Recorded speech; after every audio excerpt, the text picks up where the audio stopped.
Jor'Dynn Duncan's smile was on dozens of pink shirts as family and supporters packed the courtroom. They came seeking answers how the 7-year-old was placed by a judge in the home of Emily Kelly, where prosecutors allege a year of torture led to her December death. How could this child have all these things going on and nobody see it?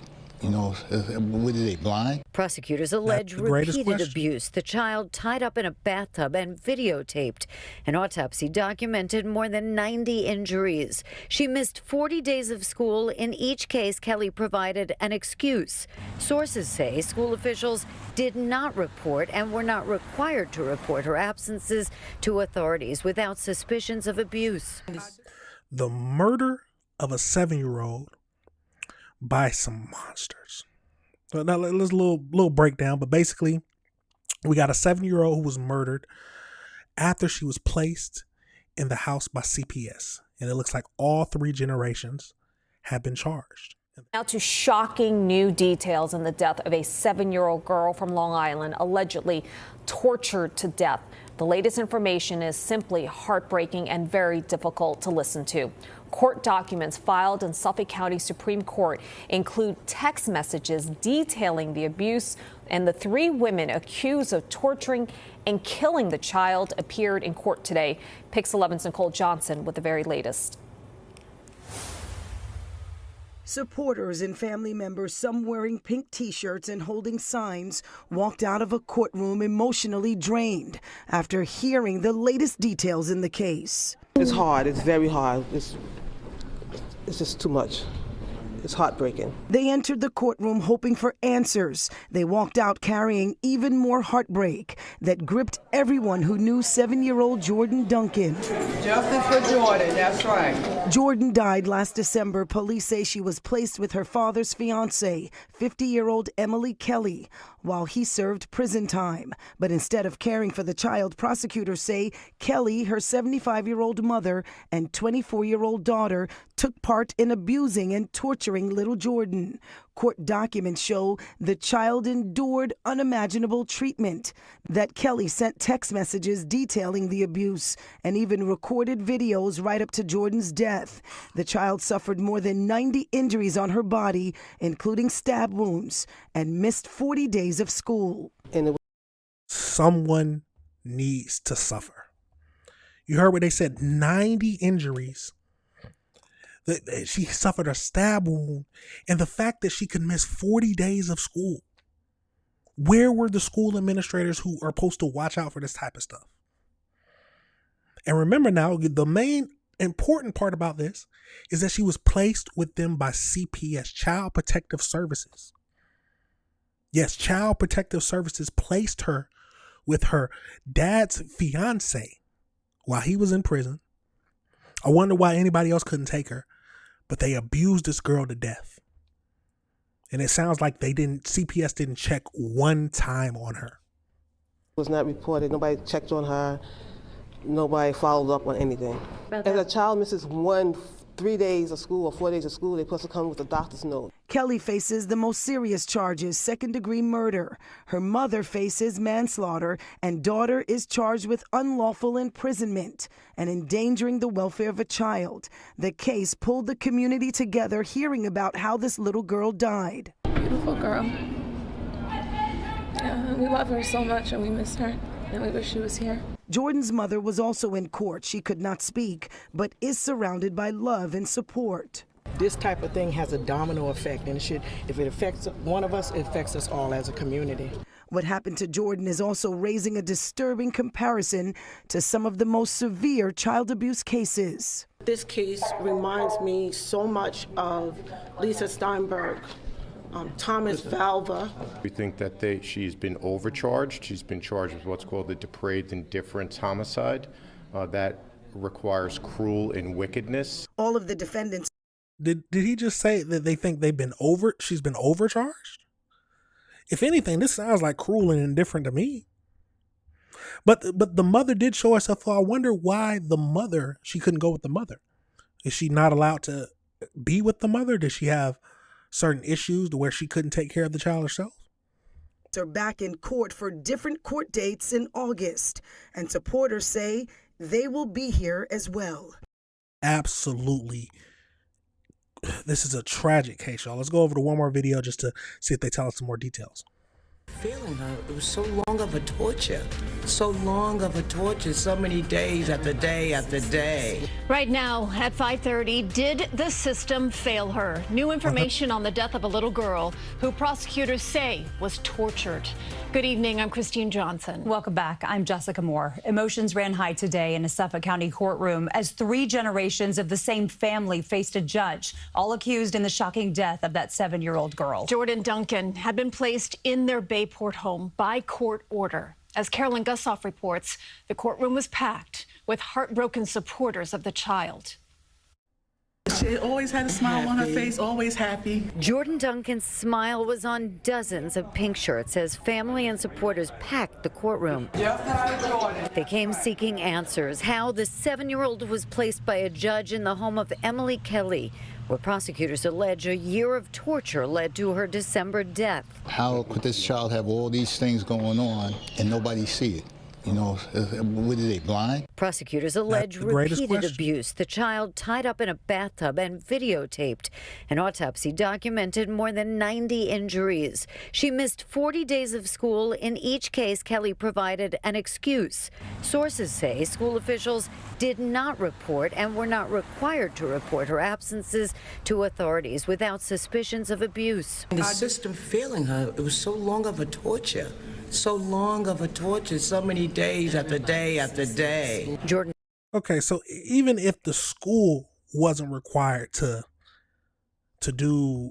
report this, her missing 40 days, where is CPS during this whole situation? They said 90 injuries can't be hidden. Or are they not supposed to get the child checkups regularly? Or maybe it was only a year, but this, oh my God, maybe it wasn't time for a this is crazy. His mother had lost custody amid alleged drug use. Her father incarcerated. Sources say the child was placed with Kelly, the child's father's fiance, with his approval. No kid should ever suffer the way my granddaughter suffered. CPS needs to answer. The schools need to answer. Kelly, her mother Barbara Renner, and daughter Elisa Seymour are all charged. Kelly's accused of depraved indifference murder. That requires cruel and wickedness. We don't think that this conduct of my client even comes close. The fact that she's charged along with her mother and her daughter is shocking to her. One at a time, each woman stood silent in front of the judge. Cameras were not allowed after their attorneys argued that the public seeing them in jail clothing and handcuffed would harm their defense. The child's Okay, so torturing a 7-year-old is not in depraved indifference. All right. Families compiled a legal team to investigate what went wrong. Those who were assigned to protect her didn't.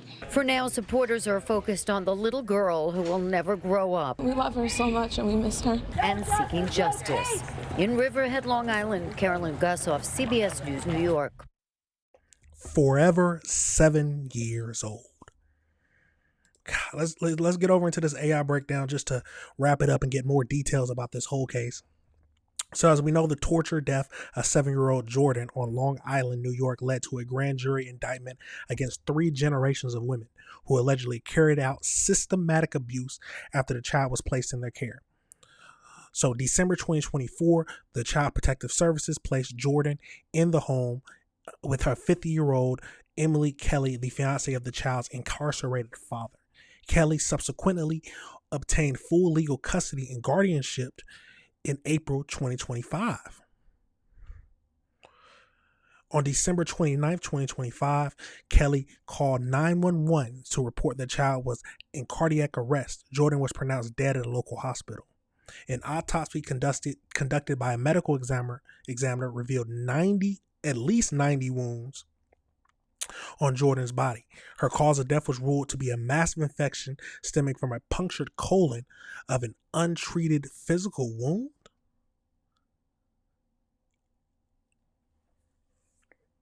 Investigators recorded digital evidence from Kelly's cell phone and cloud storage accounts showing that the abuse was systematically documented.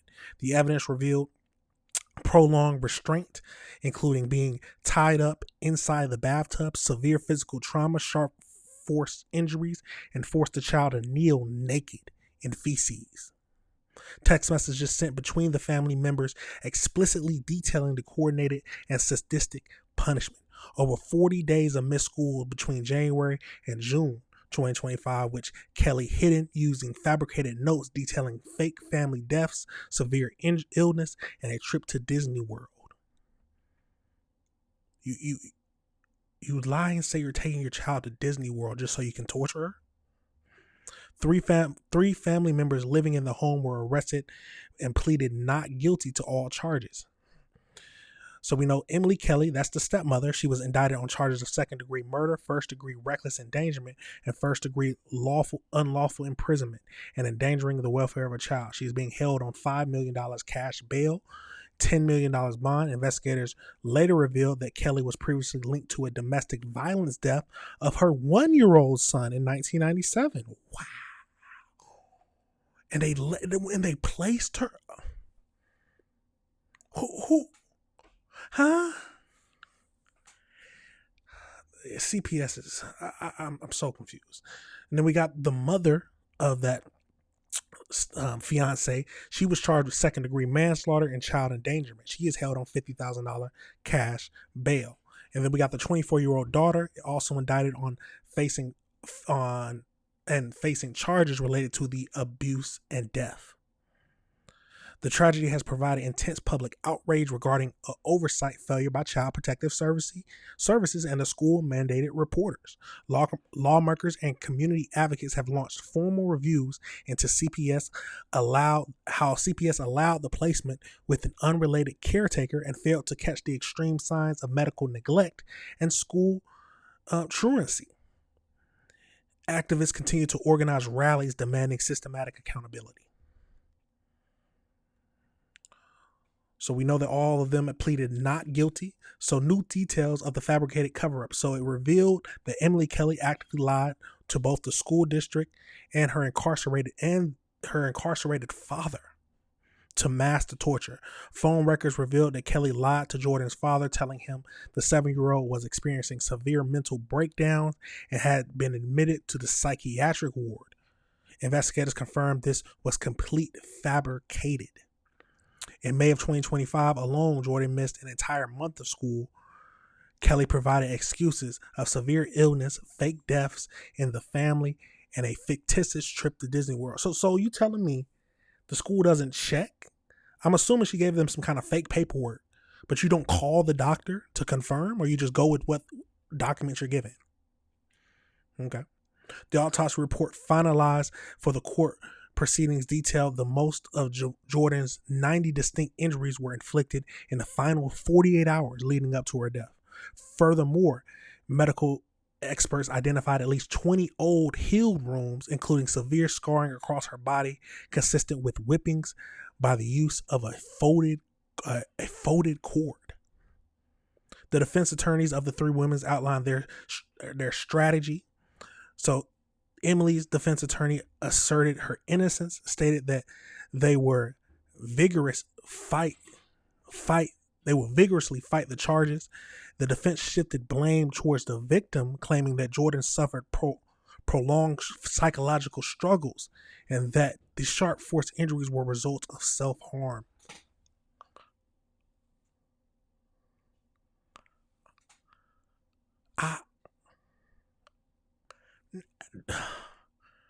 Now, do I think everyone is entitled to a defense? Yes. But how can a man, a truly good person, come up here and just say that the 7-year-old stabbed herself multiple times, and all of this is all just because of her own self-harm? Then we got the mother's attorney argued that the 75-year-old grandmother suffers from dementia and was not active caregiver to the child. Now, if I remember correctly, when we first talked about this case, they got recordings of when they was torturing her. You have the mother in the background just singing. I said that right, singing.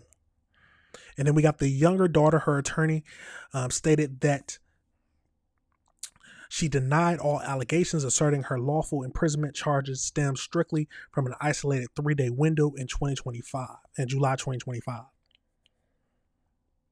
So did she unlawfully imprison her and leave her in a cage in July 2025? So the courtroom was packed with families and friends, emotional boiled over following the hearing, culminating in a large physical fight in the court parking lot between the victim's family and supporters, requiring court officers to intervene.